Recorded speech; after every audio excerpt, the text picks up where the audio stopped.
다 함께 찬양하심으로 수요 예배 시작하겠습니다.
함께 볼 말씀은 고린도전서 11장 23절에서 26절의 말씀입니다.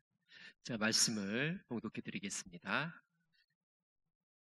내가 너희에게 전한 것은 주께 받은 것이니 곧 주 예수께서 잡히시던 밤에 떡을 가지사 축사하시고 떼어 이르시되 이것은 너희를 위하는 내 몸이니 이것을 행하여 나를 기념하라 하시고 식후에 또한 그와 같이 잔을 가지시고 이르시되 이 잔은 내 피로 세운 새 언약이니 이것을 행하여 마실 때마다 나를 기념하라 하셨으니 너희가 이 떡을 먹으며 이 잔을 마실 때마다 주의 죽으심을 그가 오실 때까지 전하는 것이니라. 아멘.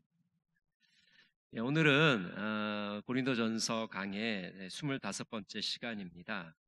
오늘은 이제 성만찬에 대한 이해를 다루겠는데요. 우리가 장로교인이기 때문에 장로교회에서는 성만찬을 어떻게 이해하느냐를 먼저 살펴보겠습니다. 우리 장로교회에서는 이 성만찬을 영적 임재설을 믿고 있죠. 영적 임재설이라는 건 뭐냐 하면 주님께서 성만찬 시에 육체적으로 임하시는 것이 아니라 영적으로 임하신다는 것이죠. 그래서 예수님은 이미 2000년 전에 승천하셨기 때문에 성령을 통해서 지금 이 성만찬의 시간에 우리와 함께 하신다는 것입니다. 그래서 성령께서 우리에게 이 성만찬을 통해서 영적인 자양분을 공급해 주시는 거죠. 그래서 우리는 이 성만찬을 통해서 성령의 능력 가운데 그리스도의 생명력을 끊임없이 공급받게 됩니다. 이것이 우리 장로교회 성찬에 대한 이해입니다.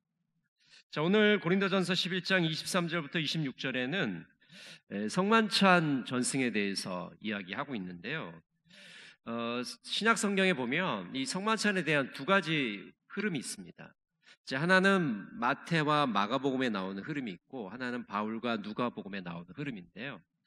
마태와 마가는 이 성만찬을 떡과 포도주로 나눕니다. 그래서 떡은 예수님의 몸을 기념하는 것이고, 이 피는 예수님의 포도주는 예수님의 피를 상징한다고 보았죠. 그리고 이 마태와 마가는 이 성만찬은 하나님 나라의 만찬으로 이해를 했습니다. 또 바울과 누가는 떡과 잔을 이야기합니다. 떡은 예수님의 몸이고 잔은 새 언약으로서의 잔을 의미하죠. 그래서 기념하라는 단어를 오늘 쓰고 있습니다. 먼저 오늘 23절을 먼저 살펴볼까요? 23절. 내가 너희에게 전한 것은 주께 받은 것이니 곧 주 예수께서 잡히시던 밤에 떡을 가지사. 고린도 교회는 이 성만찬을 바울로부터 배웠습니다. 그럼 바울은 누구한테 배웠을까요? 바울은 예수님에게로부터 배운 것이죠. 물론 이제 직접적으로 예수님께 전화받은 것은 아니고 예수님의 제자와 그 공동체를 통해서 사도 바울이 그것을 전해받게 됩니다. 그러니까 예수님에게서 바울에게, 또 바울에게서 고린도 교회, 이렇게 전승이 이어져 가는 것을 우리가 보게 되는 것이죠. 오늘 23절 말씀에 보면 예수께서 잡히시던 밤에 이렇게 말씀하고 있는데, 이 잡히시던이라는 단어는 예수님께서 제자들에게 배신을 당했다, 그리고 죽음에 넘겨졌다는 것을 뜻하고 있습니다. 우리 24절을 한번 보겠습니다. 24절. 축사하시고 떼어 이르시되 이것은 너희를 위하는 내 몸이니 이것을 행하여 나를 기념하라 하시고. 자, 먼저 성찬식은 떡을 떼죠. 이 떡을 떼는 행위는 주님의 몸을 기념하는 겁니다. 우리가 떡을 떼는 그 순간에 예수님께서 영적으로 임재를 하시게 되고 우리는 예수님의 현존을 경험하게 됩니다. 그래서 우리는 성만찬을 통해서 예수님과 동행을 할 수 있게 되는 거죠. 그래서 우리가 성만찬에 늘 참여하면서 내가 주님과 함께 있다, 또 내가 주님과 함께 동행하는 삶을 살아야 된다는 것을 늘 우리의 가슴 속에 새겨야 됩니다. 오늘 기념하라는 단어를 이제 사도 바울이 계속해서 쓰고 있는데요. 일반적으로 기념하라는 것은 과거의 일을 회상하는 겁니다. 과거에 무슨 일이 있었지, 또 그 과거에서 무슨 교훈을 내가 받아야지, 이게 일반적으로 생각하는 기념입니다. 근데 예수님이 여기서 얘기하는 기념하라는 것은 단순히 과거를 회상하는 게 아닙니다. 어떤 교훈을 얻는 것이 아니라 과거에 어떤 일어났던 일들을 현재 계속해서 반복하는 겁니다.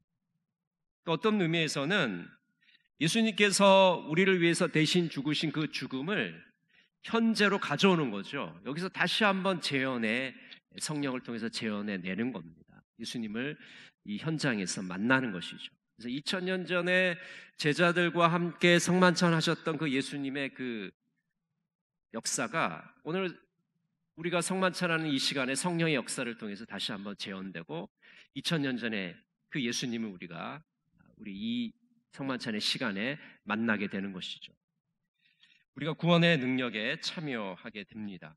그래서 그 예수님께서 우리에게 주시고자 하는 그 구원을 이 성만찬의 시간을 통해서 다시 한번 하는 예수 그리스도의 구원을 체험하게 되고 경험하게 되는 것이죠. 그것이 바로 기념 하나의 의미입니다.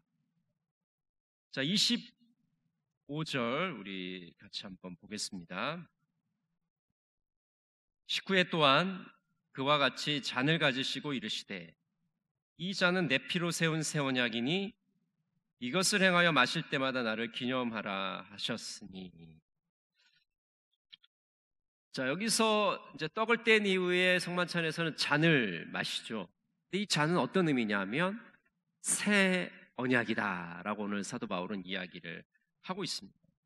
그러니까 예수님께서 우리의 모든 죄를 사하시고 화목제물로 하나님 앞에 드려지심으로 우리의 모든 죄가 용서함을 받은 그 새 언약을 맺는 것이다라고 말하고 있는 것이죠. 이 새 언약은 처음에 구약에서 예레미야 선지자가 이렇게 이야기했습니다. 예레미야 31장 31절과 33절에 보면 이렇게 말씀합니다. 여호와의 말씀이니라. 보라, 날이 이르리니 내가 이스라엘 집과 유다 집에 새 언약을 맺으리라. 그러나 그날 후에 내가 이스라엘 집과 맺을 언약은 이러하니 곧 내가 나의 법을 그들의 속에 두며 그들의 마음에 기록하여 나는 그들의 하나님이 되고 그들은 내 백성이 될 것이라. 여호와의 말씀이니라. 우리가 잔을 마실 때마다 새 언약이 성취되는 것이다. 예레미야가 말했던 하나님께서 하나님의 법을 백성들의 마음에 두시겠다. 그래서 나는 그들의 하나님이 되고 그들은 나의 백성이 될 것이다 라고 한 이 새 언약이 예수 그리스도 이 성만찬에 우리가 참여함으로써 그 새 언약이 이루어지는 거죠. 그래서 우리가 성경을 구약과 신약이라고 그러는데 신약이라는 말은 새 언약이란 말이죠. 예레미야 예언자가 얘기했던 그 새 언약이 이제 성만찬에 우리가 참여함으로써 그 의미를 새롭게 하게 되는 것입니다. 우리는 예수 그리스도의 피를 나눔으로써 구원의 효력에 참여하게 됩니다. 그래서 우리는 하나님의 백성이 되어 구원을 경험하게 되는 것이죠. 26절 우리 같이 보겠습니다. 너희가 이 떡을 먹으며 이 잔을 마실 때마다 주의 죽으심을 그가 오실 때까지 전하는 것이니라. 성찬식은 주의 죽으심을 선포하는 겁니다. 여러분, 예수님의 죽음은 어떤 의미가 있습니까? 예수님이 잘못을 하셔서 죄를 지어서 십자가에 돌아가신 게 아니라 우리의 죄를 대속해 주시기 위해서 우리 인류의 죄를 용서해 주시기 위해서 십자가를 지셨다는 것이죠. 그래서 성만찬을 한다는 것은 그 예수님의 죽음이 나를 위한 죽음이고 이 온 인류를 위한 죽음이라는 것을 선포하는 겁니다.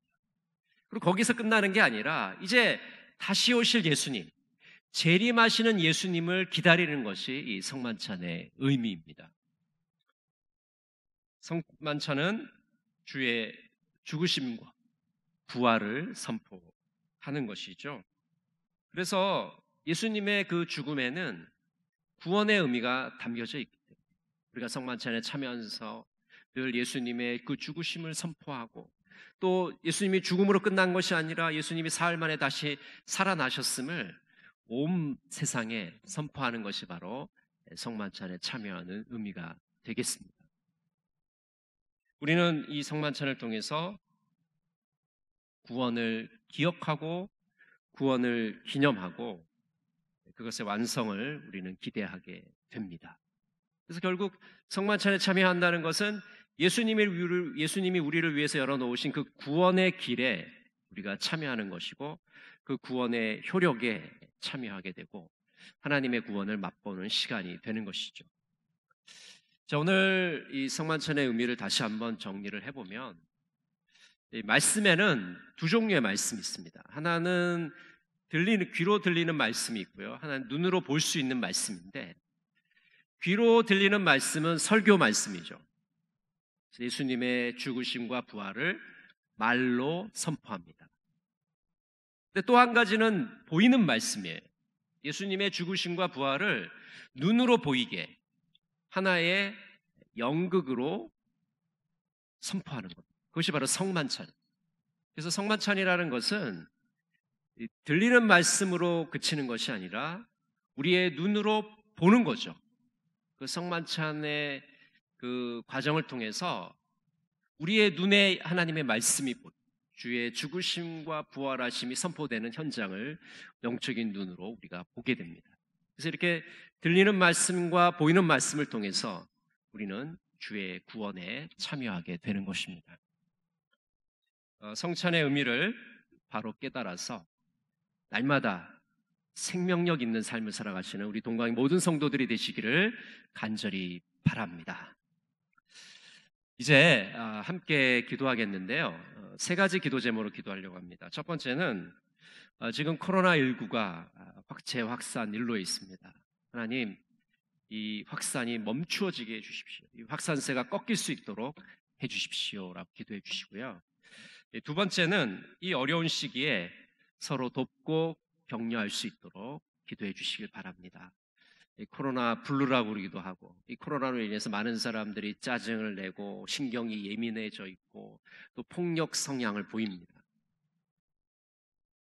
이 어려운 시기지만 우리가 서로를 돕고 세워주고 위로하고 격려하는 그런 시기가 되기를 원합니다.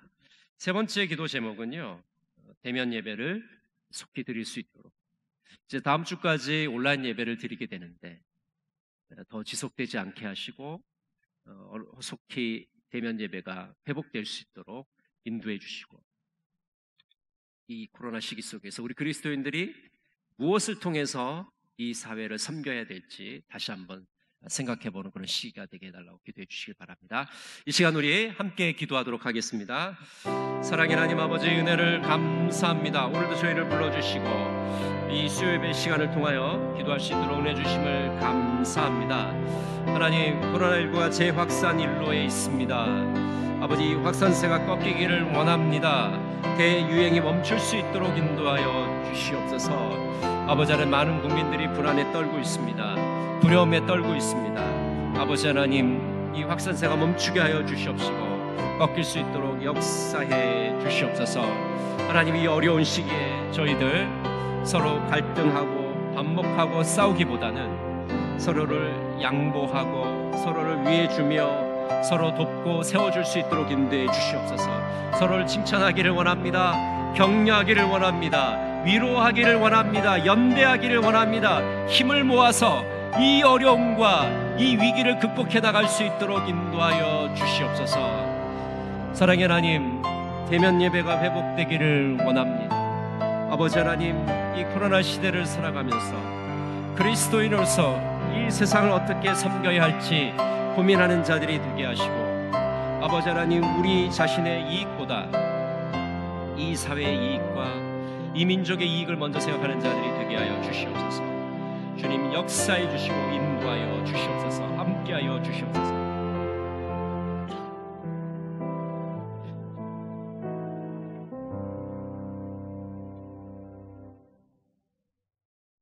사랑의 하나님 아버지, 저희를 불러주심을 감사드립니다. 코로나19가 참으로 심각한 상황 가운데 놓여 있습니다. 아버지 하나님, 이 확산세가 멈추게 하여 주시고 꺾일 수 있도록 도와주시옵소서. 이 어려운 시기를 살아가면서 저희들 서로 비난하고 헐뜯기보다는 서로 격려하고 도와주며 세워나갈 수 있도록, 이 어려운 위기를 힘을 모아서 극복해 나갈 수 있는 지혜로운 민족이 되게 하여 주시옵소서. 사랑의 하나님, 비대면 예배가 어수선히 대면 예배로 회복되기를 원합니다. 많은 사람들이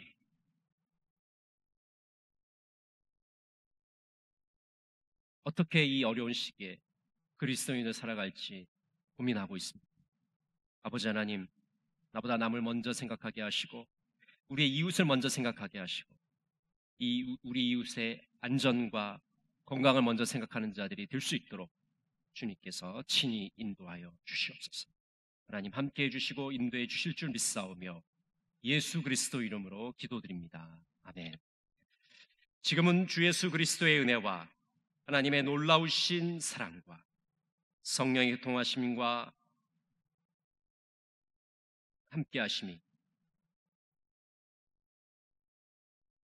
성찬의 의미를 바로 깨달아 생명력 있는 삶을 살기로 다짐하며 결단하시는 동강의 모든 성도들 머리 위에 가정 위에 지금부터 영원토록 함께하시기를 간절히 축원하옵나이다. 아멘.